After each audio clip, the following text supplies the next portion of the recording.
Hello there, friends. On this absolutely wonderful Wednesday, October 4th, 2017. It's about 11:03 p.m. at night. So, pretty close to October 5th. How about that? How about that? This last quarter is going to go by pretty fast, isn't it? It is day 19 of NOFAP and day 12 of no alcohol and a low-carb diet. Today I'm breaking it a little bit of not steak and eggs, but I got some cheese and some salami. It's not ideal, but I checked the ingredients. There's no carbs in it, so there's a bunch of obviously sodium, but that's alright. That's alright. It's not like I'm eating it every day, right?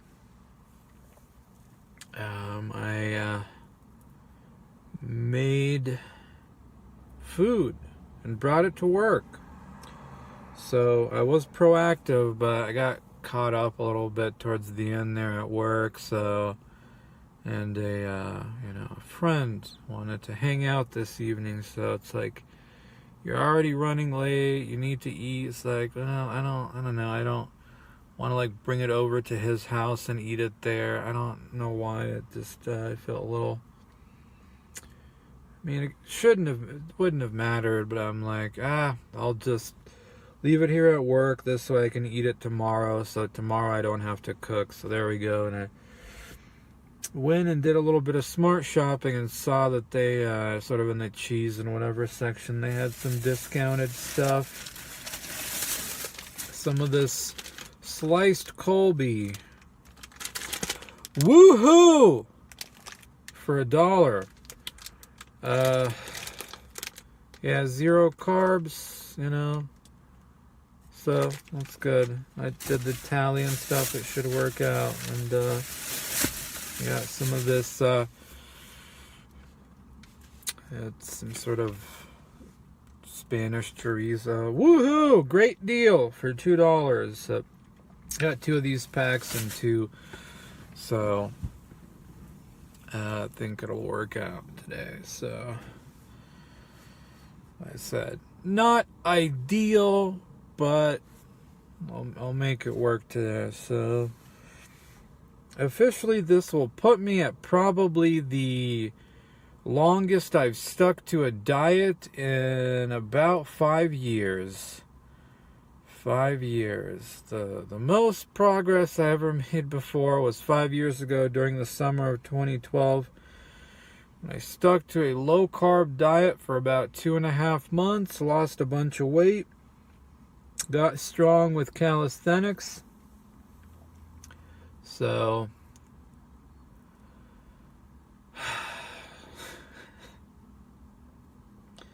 and then the inevitable. Sort of funny how it's not so much that it's cravings, folks, that never went away. It's not so much that it's the cravings. It's like the feeling that you get from, and I remember what it was too. I think maybe it was late in September or something, but my mom made this like beef and potato whatever thing, and it just smelled great. And I think there was like Guinness beer I think she brought, so I don't know where the hell it came from. And it was sort of at that point, I don't know, what happened to my willpower, but it was the, oh man, that looks so good. And I remember the feeling of, oh, how good it's going to make you feel. That's what I remember, folks. It's not even so much, but maybe that's a part of it. I don't know. It wasn't so much, oh, I'm just craving carbohydrates. It's that sort of serotonin release. I remember, and yeah, oh, that sweet, that great cold taste of Guinness with the sort of beef stew, whatever it was. Yeah.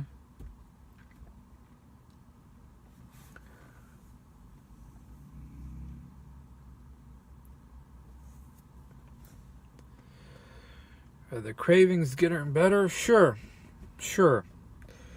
It's not those first types where you really feel it. It's definitely just the... I just mostly want to get numb, right? I just mostly... wouldn't it be nice to drink a nice cold beer, eat some food that you bought and didn't have to make yourself, get that serotonin release from the carbohydrates, the numb feeling from the alcohol, and forget what a piece of shit you are, right, folks? What a fucking loser you are.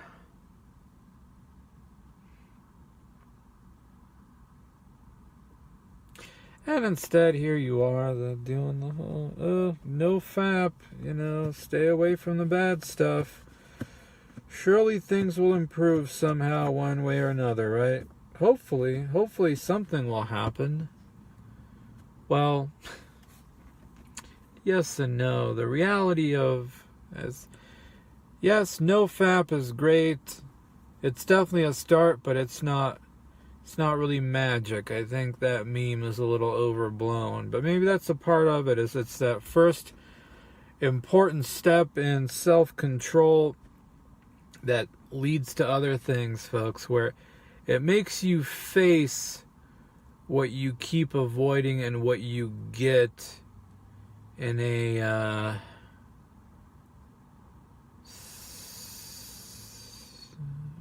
simulacra or something fashioned from pornography, where you're fulfilling that biological need without actually having done anything with a real person. Is that a good thing, folks? Is that a good thing? Is it a bad thing? Depends on the day. Forgive me, this is sort of a hokey analogy, but if you remember the movie The Matrix, where, is it Cypher?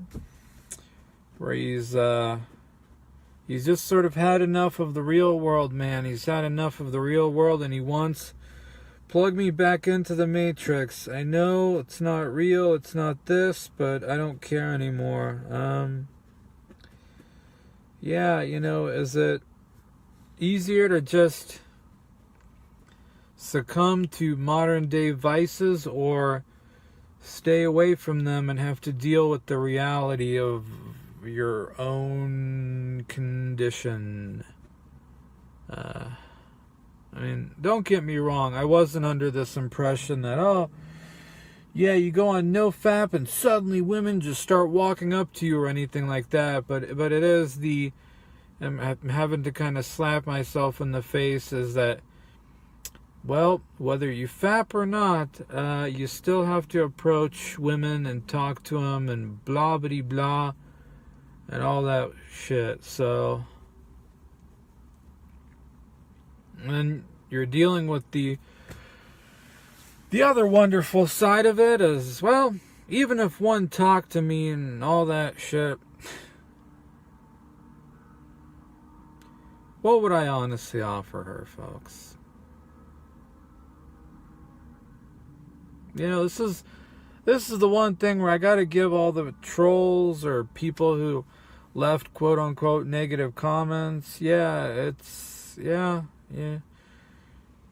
still live with your parents and kind of don't, a part-time mediocre job. Well, it's not that mediocre, but it's not gonna go anywhere. You're not doing anything with life. Is this what you got? This what you got to offer a woman, Georgie boy? Indeed, Georgie boy, not Georgie man. Just a fucking coddled boy, except your ass is 32. It's maybe. I think if you're a late teenager or early mid-20s, I think you can still get away with it. But and I think if you're a woman, it doesn't matter. Live with your parents, don't live with your parents. But let's be honest, the reality is of being a male. It's once you just a little note for those of you who are in your sort of later 20s, getting to 30. I hate to break it to you, but if you think, things will just sort of passively work themselves out and stuff like that. I'm afraid they will not. I'm afraid they will not. So yeah, you're 32 with living in mommy and daddy's house. And it's sort of funny, my dad doesn't really give a shit, but maybe he just doesn't want to talk about it is all. Just one of those, if I don't talk about it and think about it, the problem doesn't exist. When I sort of told my mom before in the past of like, oh, I should really consider moving out or this or that, she's definitely been, rah.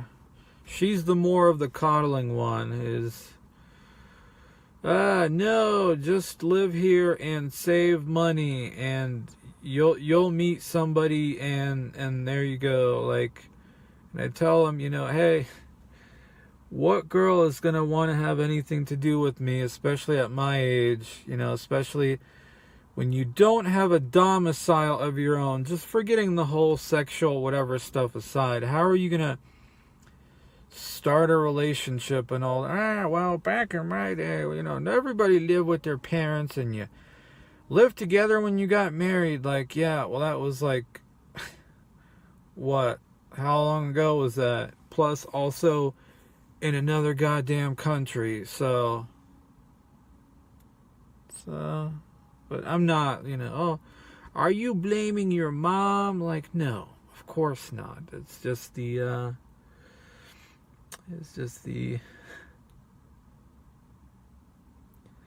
some of the things that you're told by people around you. Oh, it's, you'll figure it out. It'll sort of get worked out and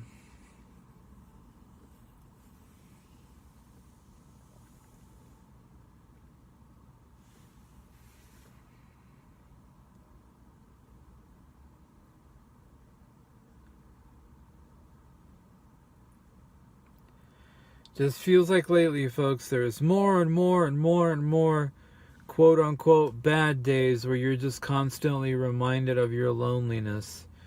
Since you're not, watching degenerate porn and beating off, you're not able to sort of placate yourself that way. So it's just this, like, okay, well, yeah, talk to girls, but you're also not really in a position to do anything with one either.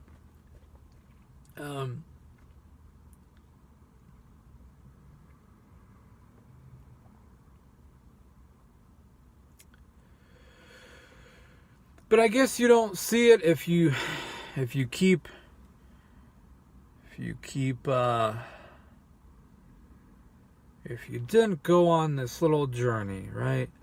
Guess you wouldn't really be able to see it as well if you didn't go on this journey.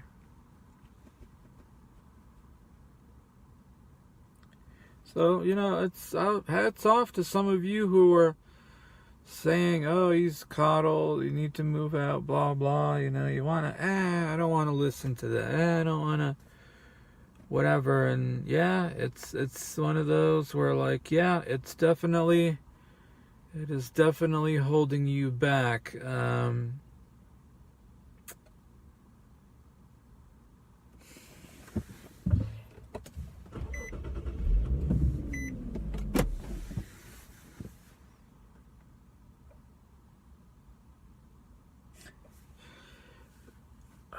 Man, it's one of those fucking maddening days, too. There's just so many people everywhere at work, just really busy, and just a lot of people milling around. So, of course, folks, it just feels like you see a whole bunch of attractive women everywhere, and they're all wearing their yoga pants, their leggings, their tight-fitting jeans. So, well, what else do you notice? Their hips, their buttocks, whatever. And it's your male side that's, you're, whatever, the judging their ability to have children. It's just one of those, you have moments where you just feel like you see them everywhere at work, and you feel like you're gonna go crazy. Absolutely crazy.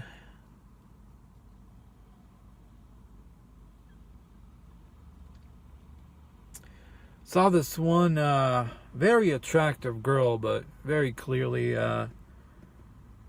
probably like still in high school or something, but this like high school kid walked up to her and she was sitting there studying or something. He walked up and looks like he chatted with her and sort of smiled, and I don't know if she put her phone and his number or what that was. It was one of those you kind of just look at it from a distance and it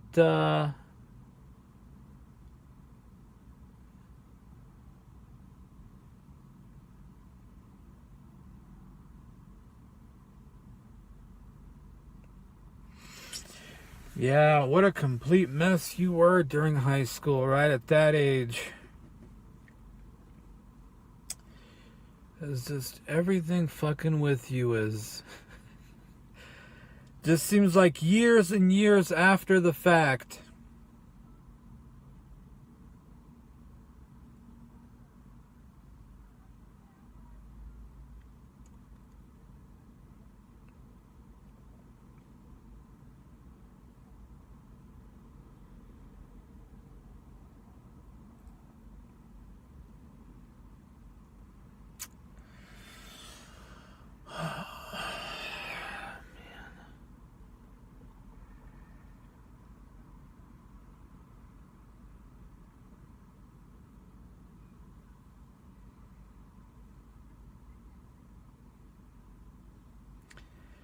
Man, did I turn out to be a fucking loser, folks. You know, you let people tell you, you're not so bad. You're not so this. You'll figure it out. Yeah, there you go. Boy, I really figured out, yeah, people like you. Oh, people like you and blah, blah. Oh, no, you're hard work. Man, what the fuck did any of it get you?